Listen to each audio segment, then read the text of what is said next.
Alright, so I know it's been a little bit from my last YouTube video, but I wanted to get another one out.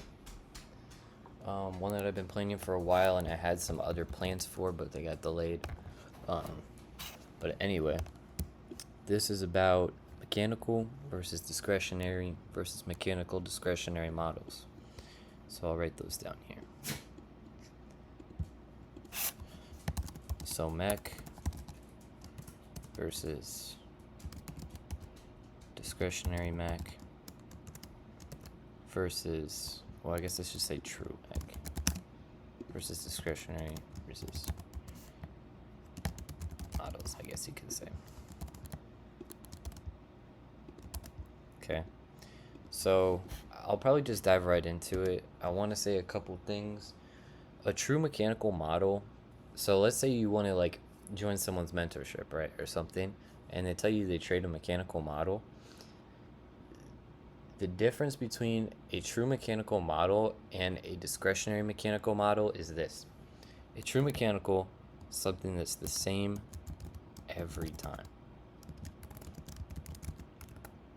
Okay, so for example, let me just come to like the 2 minute time frame here. A true mechanical model would be like the orb strategy.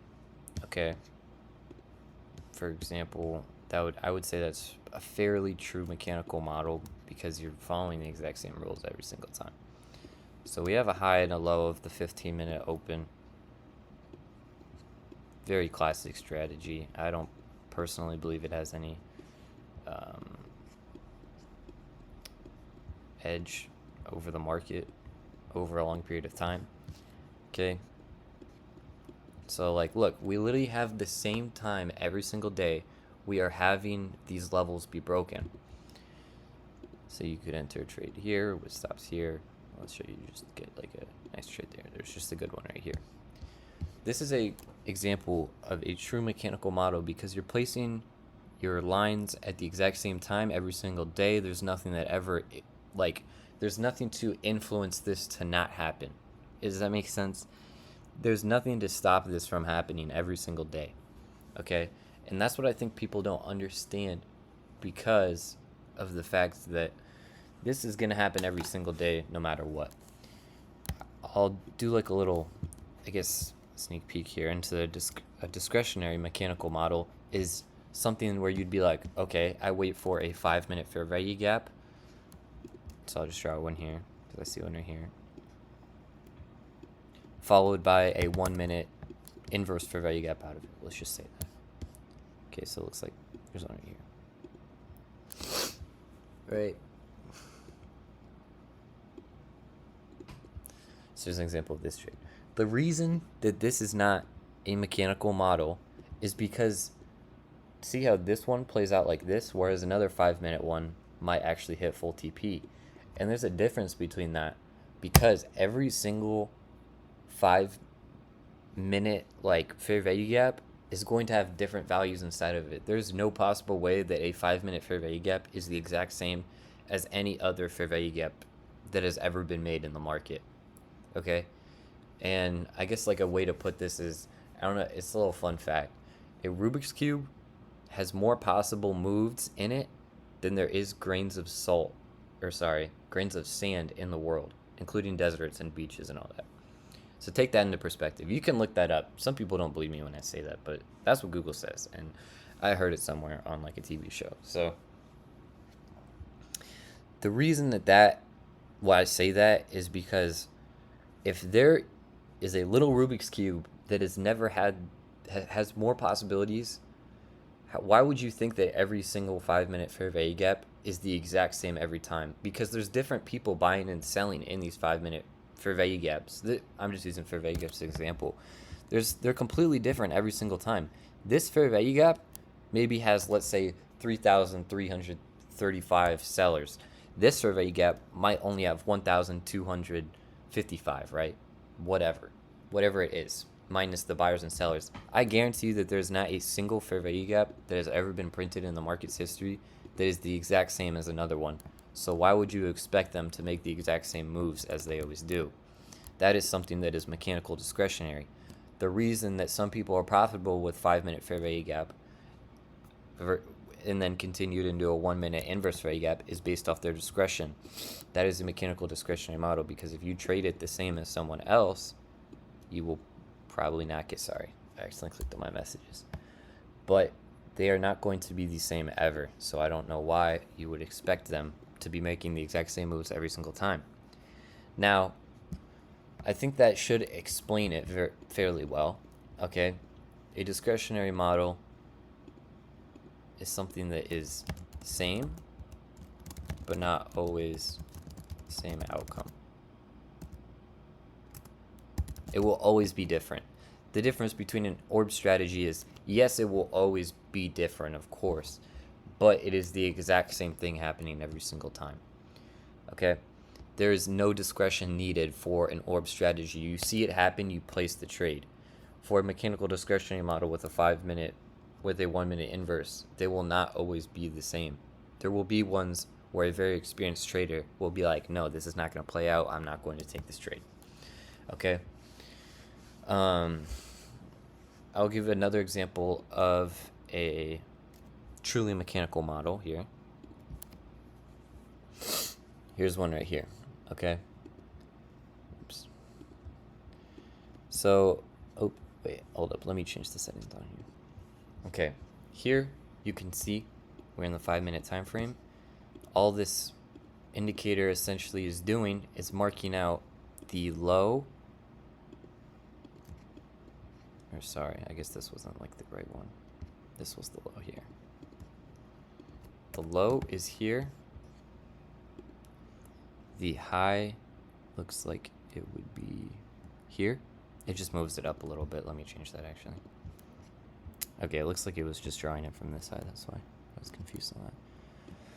This is an example of something that's truly mechanical as well, because whenever we have this low and this high, you can see these green lines here. Whenever we hit these points,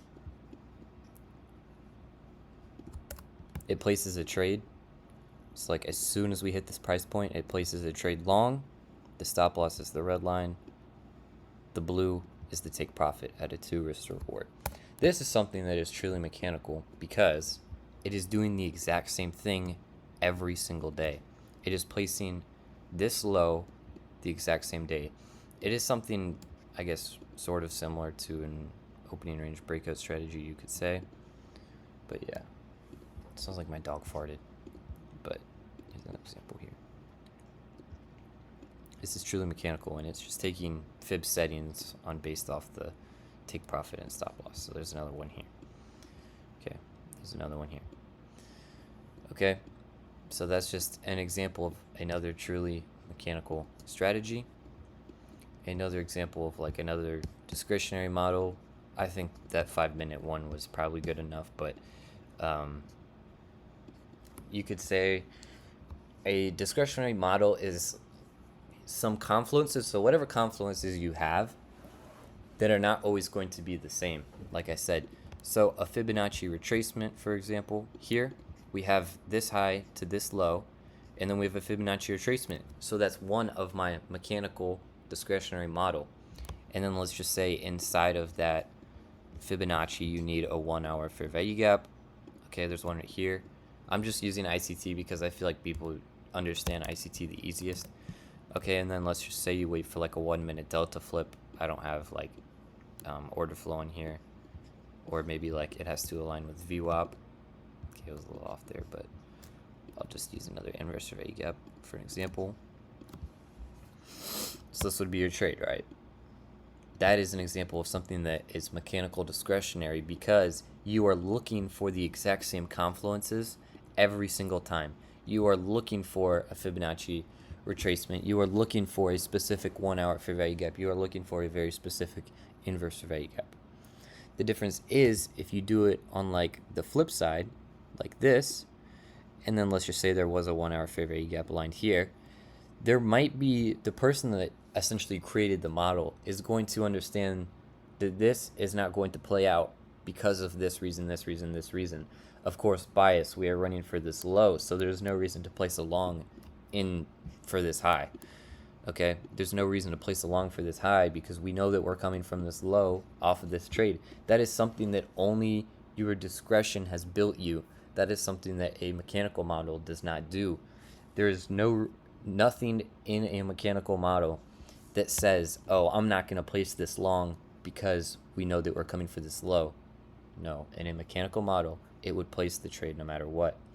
So that is the difference between a mechanical model and mechanical discretionary model. If you guys need help with extra or anything about the difference between these two, I just created a Discord server completely free. It's just to connect with other traders. You guys can add me in there. I'll put it in the description. Also, I want to mention, yes, I have delayed data on. I have not paid my subscription because I have not been trading recently. I just wanted to say that. I know it's delayed. But yeah, and then the difference between a discretionary model versus a mechanical discretionary model is you aren't essentially looking for some specific confluences to be trading. Okay, maybe yes, you have confluences that you like to see, like a Fibonacci retracement. In this example here, you want to see a discounted part of that range. The difference is, for your discretionary model is you are going to know exactly when that trade is going to play in and out. It kind of has similarities to a discretionary mechanical model. They're like very similar, I'd say. But the difference is your discretion is what makes you profitable. Okay, anybody that tells you differently probably does not really know what they're talking about and they want to sell you something that's not true. Your discretion is always what's going to build you profitability. For example, Thomas Quant, he tried to create a mechanical model from someone, tried to code a model that was discretionary. Okay, Justin Werlin, he tried to create Justin Werlin's strategy and it didn't do well. Why? Because you physically cannot code discretion. And whatever, Thomas Quant, you can come after me if you want, but it is physically impossible to understand reasoning behind why a particular person would place a trade. For example, if I'm having a bad day and I just freaking drop my donut, okay, and I spilled my coffee or something, I don't drink coffee, but I'm just saying, if I spill my coffee or something that day, that people don't understand that is something that could genuinely affect your trading. There's little micro stuff that you might not understand that you probably shouldn't have happen that might affect your trading. And do you think you can code something like that into a strategy? It's physically impossible. When you've been trading for 5 years or something, you can start to understand, let's just say again, for an inverse value gap, you can understand when a inverse value gap is going to play out versus not play out based off volume, the VIX, what liquidity pools we taken out, just based off your intuition and what you've done. Now, Thomas Quant was trying to code that, and he tried to code his strategy. And what happened when Justin Werlin came out as he was faking stuff? I saw this guy, Thomas Quant, saying it everywhere, saying, "Oh, I told you guys so. I've been trying to tell you guys for years. I coded his strategy. He doesn't have a thing." And then what did Justin Werlin do? He came out and actually showed proof of every single thing he's done, and it was a whole ploy. And now Thomas Quant looks like an idiot because it doesn't make sense because he was trying to prove something that just wasn't true. Okay, now Thomas Quant probably way smarter than me. I'm not here to debate you on that or anything, but I'm simply here to say that there's so many people will tell you stuff that you might believe, but the truth is hard to find. And that's just a little bit off topic, but that is what a discretionary model is, something that can physically not be coded. It is yours. Okay, that is what you do. So this discretion can be built into the discretionary mechanical model, but if you want a mechanical model, you need confluences aligning. Okay, for example, I'll run through it again. Say you need 5 confluences for a trade, like a fib for a value gap, single print, and then inverse for value gap. That is mechanical as it gets. Now your discretion, which is yours, is what's going to base your mechanical trade. A truly mechanical model usually are not profitable. It is very hard to have a mechanical profitable model. So anybody that tells you, hey, I trade a mechanical model, now you can ask yourself this because it hopefully should make sense for you guys. I don't know what else I have to say for this video. Like I said, my Discord will be in the description of this video. If you have any questions, you guys can ask me. And hopefully I explained stuff well. Alright, I hope you guys have a good rest of your week.